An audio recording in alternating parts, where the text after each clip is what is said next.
안녕하세요. 김주갑의 경제부동산입니다. 구독, 좋아요 부탁드립니다. 팔고자 하는 매물이 거래가 되지 않자 매도자들이 급매 경쟁을 하는 상황에까지 몰렸습니다. 만일 대세 하락이라도 온다면 반토막은 기본이고 70% 폭락까지 각오해야 하는 상황이 올 수도 있기 때문에 미리 차익 매물을 털어내고 싶어 하는 것입니다. 부동산 심리가 크게 꺾여서 지금과 같은 상황이 몇 달간 이어진다면 2019년 1월에서 5월 단기 대폭락 상황이 또 펼쳐질 것입니다. 아파트가 반등하지 못하고 이대로 늪에 빠지고 말까요? 김종갑 유료상담은 010-3999-8808 전화 주십시오.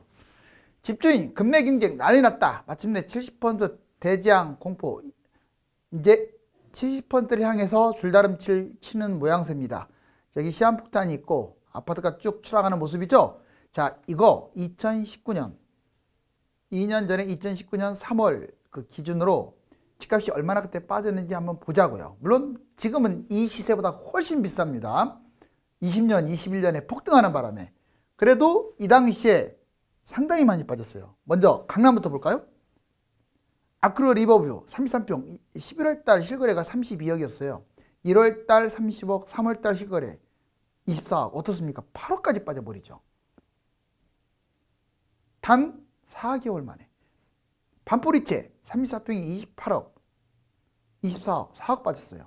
동렉슬 33평 27억, 22억, 5억. 결론적으로 이때보다 지금은 거의 뭐 15억, 20억 비싼데 거의 더블 차이가 났네, 현재하고. 어찌됐거나 제가 여기서 하고자 하는 말은 단 3개월 만에도 4개월 만에도 이렇게 빠진다.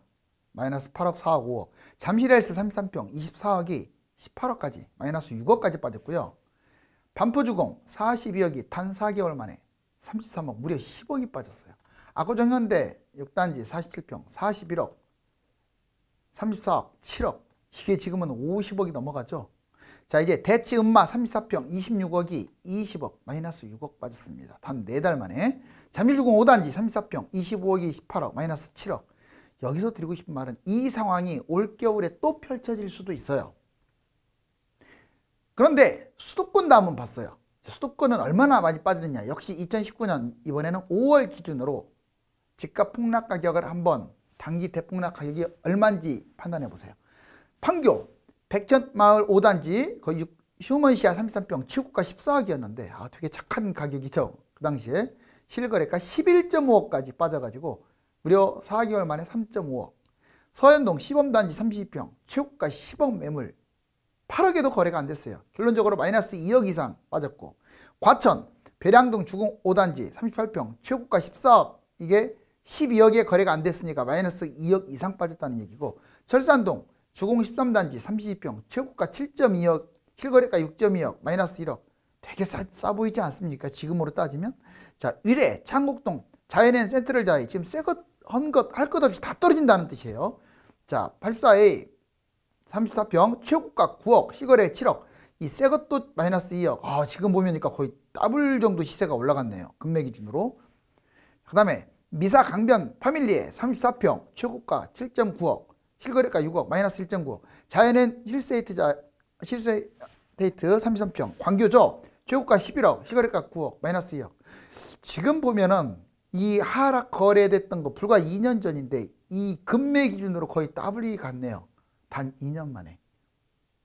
그래서 에게 뭐 올해 겨울에 많이 빠졌다고 해서 나는 무조건 잡지 않겠다. 그건 아니에요. 만약 30% 40% 이상 빠지면 잡는 것도 한번 고려를 해야 돼요. 무조건 잡으라는 게 아니라 이게 2년 빠질지 5년 빠질지는 예상이잖아요. 물론 확률은 아주 높다고 봐요, 저는. 그래도.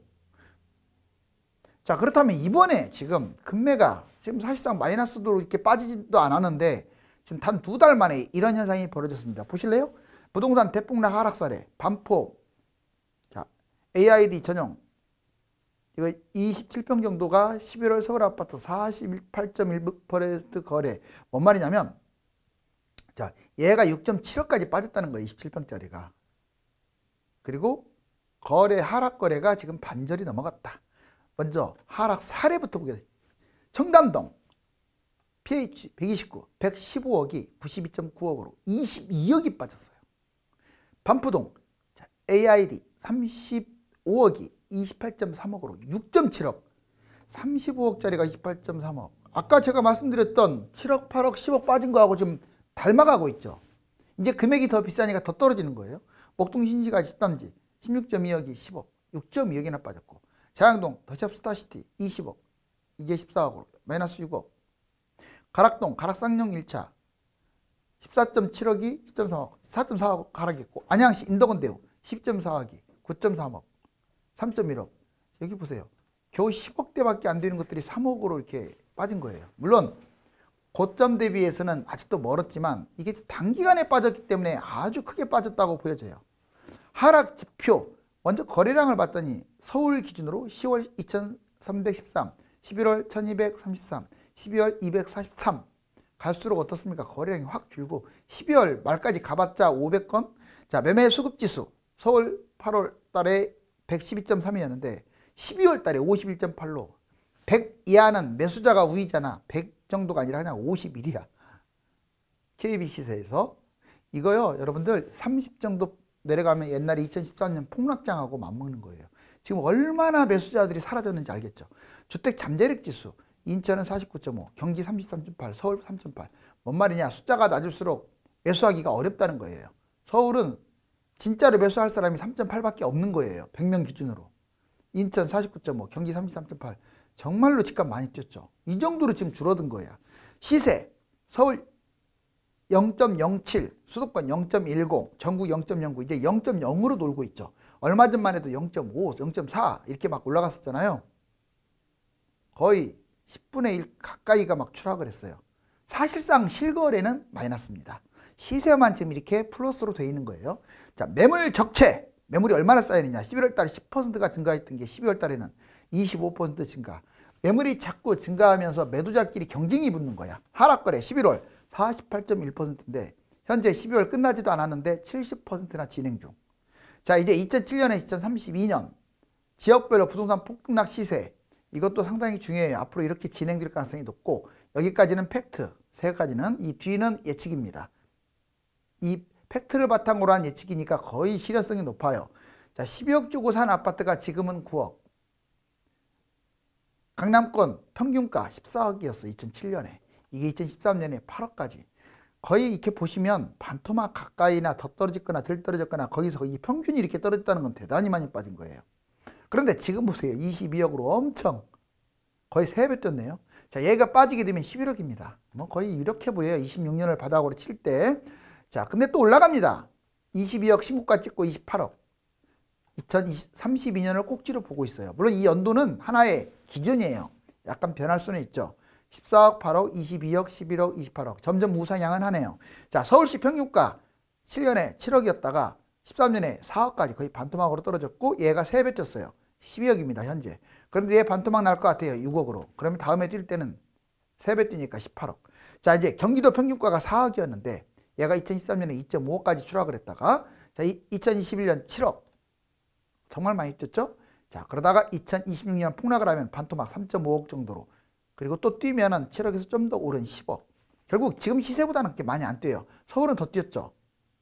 자, 이제 광역시 평균 1.5억이 2억. 지방은 오히려 2013년에 올랐어요, 이렇게. 그리고 2021년에는 5억. 수도권하고 확 가까워졌죠. 이렇게 차이가 좀 났던 게. 그리고 2026년 반토막 2.5억으로 추락할 것 같고, 2032년은 5억보다 약간 높은 7억. 자, 이렇게 예상을 합니다. 여러분들이 그래서 이걸 감안을 하셔야 돼요. 꼭 이만큼 무조건 빠진다는 게 아니라, 지금 과거에 이 사례만 듣는 게 아니고 2013년 말고 2003년, 그리고 1997년, 91년 이때 하락했을 때 그 기간을 보면 답이 나옵니다. 자, 영끌은 크게 3가지가 있어요. 우리는 영끌로 대출만 받는 걸 영끌이라고 하는데, 자, 그렇지 않습니다. 대출 받는 영끌, 빚을 많이 진 거죠. 그 다음에 갭투자도 영끌입니다. 그리고 다주택자 영끌입니다. 이 3가지 유형의 위험지수. 영끌 배입, 영끌 대출, 영끌 갭투자, 영끌 고가. 누가 제일 위험할 것 같아요? 자, 여러분들 영끌 고가, 영끌로 뭐 다주택이 됐든 영끌 고가, 비싼 걸 잡았든 영끌로 아무튼 비싼 걸 잡은 게 제일 문제인 거예요. 그 다음에 문제가 뭐냐? 영끌 갭투자. 갭투자가 대출 갚는 연끌 대출보다 더 위험해요. 왜? 전세가 떨어지면 돈이 없으면 경매당합니다. 연끌 대출한 사람은 버티니까 대출을 받았을 거 아니에요. 물론 금리 인상되면 더 부담이 되겠지만 이자가 설령 이자가 되더라도 셋 다 위험한데 가장 위험한 건 비싼 걸 갭 투자한 거고 두 번째가 그냥 연끌 갭 투자. 제일 그래도 이 중에서는 덜 위험한 게 연끌 대출이에요. 착각하시면 안 돼요. 갭 투자가 얼마나 위험한지 알겠죠? 여기 보시면 2030년, 2021년 자 여기 보시면 2030이네요. 자 2021년 서울 수도권 광역시 연끌 매입을 많이 했어요. 2030 세대들이 대략 6.5억짜리를 갖다가 호가 7억으로 매입했습니다. 어떻게 매입했는 줄 아세요? 자본금 1억밖에 없어. 그런데 대출 4억이고요. 부모한테 2억 빌려가지고 이렇게 엄청나네요. 자기 돈은 1억 갖고 이렇게 매입하다니. 자 만약에 하락 4년 정도 지나가면 시세는 반토막 3.5억 이렇게 되면 대출 4억 받았을 텐데 자 이제 5%로 받는다고 하면 원리금 250만 원이나 내는 거예요.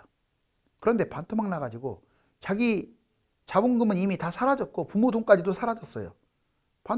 그리고 대출 4억 대출보다도 오히려 집값이 더 싸? 반토막 나면 자 연끌 갭 투자는 위험합니다. 보세요. 자 집값 지속적으로 급등하니까 2021년 전세 끼고 연끌 갭 투자를 한 거야. 6.5억짜리 계속 올라가니까 이제 7억으로 호가로 매입했어요. 자본금 1억에 대출 2억을 끼고 나머지는 전세까지. 원래 잘 이거 안 해주는데 좀 신용도 좋은 사람들이 이렇게도 해요. 보금자리 주택 막 이런 걸로 하는 사람도 있고요. 그러면 자 하락 4년 동안 역시 시세는 3.5억인데 지금 자기 돈은 1억인데 대출 받은 것까지 다 까먹었어. 그리고 전세도 1억 손실받네요. 자 하락 전세 2.5억으로 떨어져요. 그럼 전세는 결국 1.5억 손실받는데 만약 전세값을 못 돌려주게 되면 이거 파산당해가지고 대출도 문제가 되고 난리가 나는 거예요. 더 위험하죠. 대충 봐도. 이번에는 연끌 고가 자기 연봉 오로지 연봉 하나 믿고 고가 아파트를 지른 거예요. 자 11억 호가 이제 비싼 아파트네요. 벌써 이걸 12억에 매입했어. 자본금이 3억 있어. 대출 3억 받고 전세 무려 6억 껴가지고 사실상 9억이 빚이야. 12억짜리를 잡았는데 9억이 빚이야. 대출을 3억 전세 6억. 자 하락 4년 하게 되면 얘는 6억으로 떨어져요. 그럼 하락 전세 때 3.5억 결국 전세 이 자기 돈 다 날라갔어요. 자본금 날라갔지. 그리고 대출 3억도 날라가고 전세 떨어지니까 무려 2.5억 전세를 갚을 수 없어가지고 가장 먼저 경매당하기 마련이에요. 자기가 돈을 많이 번다고 해서 좋은 게 무조건 유리한 게 아닌 겁니다. 물론 매년 저축을 팍팍 하면 모를까 웬만큼 저금해 갖고는 이거 전세 감당 못해요. 그래서 조심하라는 거예요. 연끌 갭투자 다주택 폭락장 위험도 한번 볼까요? 자 가장 위험한 게 누굴까? 여기 연끌은 50% 정도 위험해요. 이자만 갚을 수 있으면 파산하지 않습니다. 근데 갭투자는 더 위험해요. 70% 정도 위험해요. 갭투자를 진짜 안전한 것으로 착각을 하는 거예요. 전세값 떨어지면 여러분들 못 갚아요. 돈 없으면. 이건 버티잖아요. 이자만 내면. 원리금만 내면 버텨요. 근데 다주택자들은 더 위험해요. 100% 위험합니다. 왜? 얘를 4개 잡았다고 생각하는 게 다주택인 거예요. 이해가셨어요? 자, 먼저 볼까요? 자, 10억짜리를 잡았습니다. 자본금 5억에 대출 5억 껴가지고. 그러면 집값이 5억으로 떨어지게 되면 자본금은 제로가 돼버려요. 대출 5억만 이제 남았어. 자기 돈은 다 사라지고. 자본 탕진하고 이자 부담. 경제에 위험이 닥치게 되면 위험하겠죠. 갭투자 더 위험한데 10억 있습니다. 자본금 5억에 전세 5억 꼈어요. 근데 이 5억이 자본금 5억으로 떨어지다 보니까 자본금은 사라지고 전세값 5억만 남았어. 근데 전세가 내려갈 거 아니에요. 집값이 5억으로 빠졌으니까 한 2.5억이나 뭐 3억이나 될 거 아니에요. 그 2.5억, 3억을 못 갚아가지고 자본 탕진되고 전세 못 갚으면 경매당합니다. 이번에 다주택자들은 왜 위험하냐면 40억이라고 쓴 이유는 이 10억짜리를 4개 잡았다고 생각하자고요. 그래서 자기 자본금 20억, 전세 끼고 20억. 올라갈 때는 좋죠. 그런데 떨어질 때. 자, 자본금이 빵원이에요. 자기 돈 20억이 다 날아가 버린 거야. 이제 4개 잡는 바람에. 얘들 그리고 전세값 그대로 20억 남았는데 자, 근데 전세 주고 이걸 버틸 수가 없잖아요. 돈이 날아가서 또 전세값도 떨어질 거 아니에요. 전세값이 이렇게 버티겠어요? 4개 합쳐가지고 20억으로 한 10억이나 12, 3억 되겠죠. 그럼 7, 8억을 못 갚으니까 그냥 전세 불능이 되고 자본 탕진하고 경제 파탄. 자, 이제 부동산 하락 6단계 볼까요? 부동산이 아마 연도별로 이렇게 진행될 가능성이 커요. 1단계가 지금이 1단계입니다. 2021년 금리 인상 하락 시작됐어요. 금리 인상 플러스 대출 규제죠. 자, 이제 2단계는 내년인데 이제 새로운 정부가 들어섰다고 보자고요. 2022년 하반기 정부 정책 하락이 본격적으로 진행될 거예요. 이제 이거 시작되고 도중에 반등할 수는 있는데 그건 큰 의미가 없는 것 같아. 3단계 2023년에 이때 패러다임은 공급 확대입니다. 공급이 계속 늘어나고 지금 분양하는 것들이 이때 23년이면 입주하는 것도 나와요. 23, 24, 25, 26 끝없이 3기 신도시 택지지구 및 기타 재개발 재건축들이 계속 이제 공급을 하는 거야. 하락이 확대되겠죠. 4단계 2024년은 물량 폭탄까지 터집니다. 자, 공급 확대되고 집값이 떨어지게 되면 다주택자들이, 법인들이, 임대주택 사업자들이 매물을 토해낼 수밖에 없어요. 특히 전세 끼고 하는 사람들 못 버티니까. 자, 5단계 2025년 마지막으로 이제 인구 감소까지 겹치게 돼요. 1인 가구가 증가하는 걸 가구수 증가라고 착각하지 마세요. 1인 가구는 돈이 별로 없습니다. 폭락이 확대돼요. 좀 더 빠지면 6단계 2026년 바닥 형성. 바닥을 형성하게 되면 일단 더 이상 떨어지지는 않겠지만 완전히 밑바닥이잖아요. 이때 이제 하우스포들이 많이 늘어나는 건데 잘 버티면 이제 다시 또 올라가죠.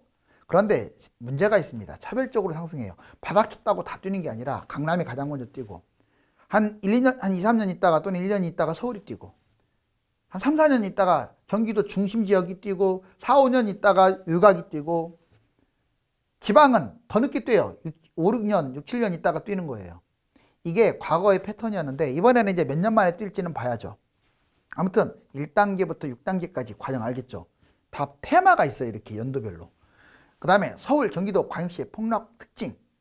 집값 폭등락. 먼저 서울부터 볼까요? 서울, 경기도, 인천, 광역시 지방. 집값 폭락장에는 서울이 제일 위험합니다. 왜? 평균 집값이 비싸니까. 그런데 폭락과 폭등까지 합친다면 제일 위험한 게 지방인 거예요. 그 다음에 경기도, 인천이고 서울이 제일 안전합니다. 왜? 회복력이 빠르니까 그래요. 자, 서울부터 볼까요? 폭락할 곳. 강남, 한강변, 중심지, GTX. 비싼 곳 다 많이 빠져요. 이거 지금 사지 마세요. 큰일 납니다. 특징.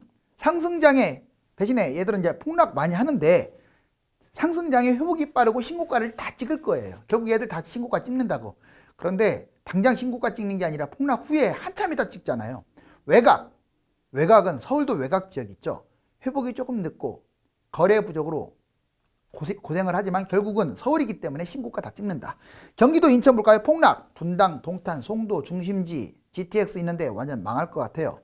여기만입니까? 1, 2기 신도시 또는 택지지구, 위성도시, 비싼 아파트 싹! 지금 이건 예를 든 거야. 비싼 곳들의 예를.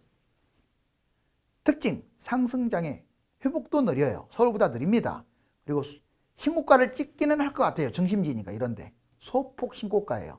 지금 사게 되면 상투에 잡게 되면 떨어졌다가 이만큼밖에 안 올라가. 서울은 떨어졌다가 이만큼 올라가는데 수도권은 떨어졌다가 조금 올라갈 것 같아요. 또는 회복도 못하는 것도 나올 것 같아요. 지방은 떨어졌다가 회복을 하는 것과 이렇게 신고가 찍는 것과 겨우 회복하는 것과 아예 회복을 못하는 것, 이 세 가지로 나뉘고 외곽, 회복도 늦고 거래 부족하고 회복도 못하는 것도 나올 수 있다. 광역시, 지방은 폭락하면 지방, 광역시, 중수도시 이 부촌들이 많이 빠지겠죠. 왜? 그런 데가 많이 끼었으니까. 특징, 상승장 회복이 느리고 일부만 신고가 찍는다. 뭔 말이냐? 경기도, 인천보다도 회복이 더 느려요. 왜? 지방에서 수도권으로 이전하잖아요. 지금 사람들이. 자, 외곽 지역은 아예 회복도 늦고 거래도 부족하고 회복도 못할 수 있어요. 다만 싼 것들은 괜찮아. 지금 외곽에 뭐 1억 뛴 2억, 3억짜리들이 떨어져봤자 얼마나 떨어져요. 자, 그런데 7억, 8억, 9억, 10억, 11억, 12억 이렇게 비싼 것들일수록 위험하다 이 말이에요. 외곽도 막 그렇게 비싼 곳 많습니다. 지방. 자, 이제 하락장 조심해야 할 사람들. 앞에서도 말했지만 자, 하락장 조심. 해골이 그려져 있네요. 최고가 비싼 아파트, 지방의 고가 아파트, 특히 지방의 고가 아파트는 제가 특별히 써놨어요. 그런 데는 위험합니다. 그 다음에 아파트가 아닌 것들, 나홀로 아파트는 지금 많이 거품이 떴잖아요. 하락장에 팔리지도 않고 거품이 확 빠질 거예요. 그 다음에 다주택, 임대주택 사업자가 집이 많잖아요. 주로 갭 투자를 많이 했기 때문에 동시에 다 추락하게 되면 경매당할 수 있으니까 조심하라. 영끌 비투, 고가 갭 투자 아까 제가 얘기해줬죠? 이 사람들도 무리하게 집을 잡은 거잖아요. 좀 신중해서 자 판단을 해야 돼요. 부동산 힘겨루기가 지금 한창 진행 중입니다. 사이클상 지금 하락장으로 완전히 접어들었고 금리 인상에 대출 제한에 집값 거품이 너무 심하고 그리고 분양이 많이 이어지다 보니까 분양으로 선회해 버렸어요. 바로 이것들 때문에 집값이 당분간 계속 빠질 것 같고요. 그런데 이제 대선 효과, 물가 상승, 입주 부족, 유동성이 풍부하다, 돈이 풍부하다, 전셋값이 또 올라갈 것이다. 이런 것들은 국지적인 거고 주로 과거의 호재들이었고 미래의 호재는 몇 가지 안 되네요. 결국은 이쪽으로 갈 가능성이 커요. 계속 뛸 수만은 없잖아요, 집값이. 그래서 조심해야 합니다. 부동산 상승과 하락에 따른 영향, 상승장에 집값이 올라가면 청약도 치열해지죠. 분양권 올라가잖아요. 그러니까 전매 제한을 하는 거지. 분양가가 또 올라가요. 이 악순환이 계속 반복됐어요. 그런데 하락장에는 이래요. 부동산이 하락하면 집값도 떨어지고 그럼 미분양이 증가할 거 아니에요. 그러면 할인 분양, 막 30% 떨이 분양, 분양가가 내려갑니다. 물가가 올라간다고 분양가 안 내려간다? 절대 그렇지 않아요. 많이 떨어져요. 자, 물가 올라도 분양가는 하락하고 건설사 이익이 그래도 높아요. 워낙 이익을 많이 내는 분양을 했기 때문에 할인 분양보다 분양가 인하가 더 나아요. 그래서 처음부터 분양가를 아예 그냥 인하시켜버리는 거야. 분양가와 집값은 연동한다. 집값이 올라가면 분양가도 올라가고 집값이 떨어지면 분양가도 떨어진다. 잊지 마세요. 자, 상승 초기, 상승 꼭지, 상승 하락 뭐 초기 쭉 있는데 아무튼 14년부터 올랐다가 19년의 중기, 21년을 거쳐서 꼭지 찍고 22, 3년 지금이죠. 이제 지금부터 하락 시작하다가 24년에 계속 폭락을 하고 아마 26년에 바닥을 찍지 않을까. 자, 이제 이 죽음의 시기가 가까워지고 있네요. 집값 하락이 본격화되면서 매물을 낮춰내는 매도자들이 늘어나고 있습니다. 하락 거래조차 잘 되지 않기 때문에 결국은 이른 시일에 급락장이 펼쳐질 것으로 내다봅니다. 감사합니다.